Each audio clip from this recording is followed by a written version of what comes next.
پرانے زمانے کی بات ہے کہ ملک فارس پر ایک بادشاہ حکومت کرتا تھا۔ وہ بہت پریشان رہتا تھا کیونکہ ملک میں چوری اور ڈکیتی عام تھی۔ باوجود کوشش کے بھی وہ اس پر قابو نہیں پا رہا تھا۔ ایک دن بادشاہ پریشانی میں محل سے نکل کر جنگل کی طرف چل پڑا۔ اس نے دیکھا ایک لکڑہارا بہت محنت سے لکڑیاں کاٹ رہا تھا۔ لکڑہارا بادشاہ کو دیکھ کر اس کے پاس آیا اور کہنے لگا، بادشاہ سلامت، آپ کسی شاہی سواری میں نہیں آئے؟ بادشاہ نے اپنی پریشانی کی وجہ بتائی تو اس نے کہا، اگر آپ اجازت دیں تو میں کچھ عرض کروں۔ بادشاہ نے سر ہلایا تو وہ بولا، آپ مجھے کچھ دن ملک پر حکمرانی کی اجازت دیں، مجھے امید ہے کہ یہ برائی ختم ہو جائے گی۔ بادشاہ نے اسے بخوشی اجازت دی۔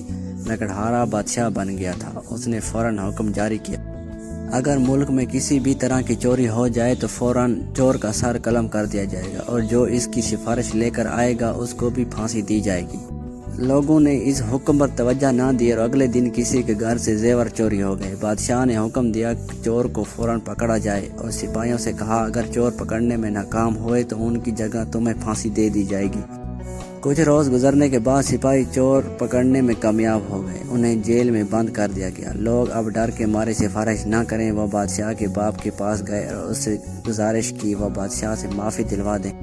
وہ ان کے ساتھ جانے پر راضی ہو گیا۔ بادشاہ نے جب سفارشی کے طور پر اپنے باپ کو دیکھا تو سپاہی کو حکم دیا کہ ان کو جیل میں بند کر دیں۔ پھر اصول کے مطابق جو ظلم جاری کیا تھا اس کی تکمیل کر دی گئی۔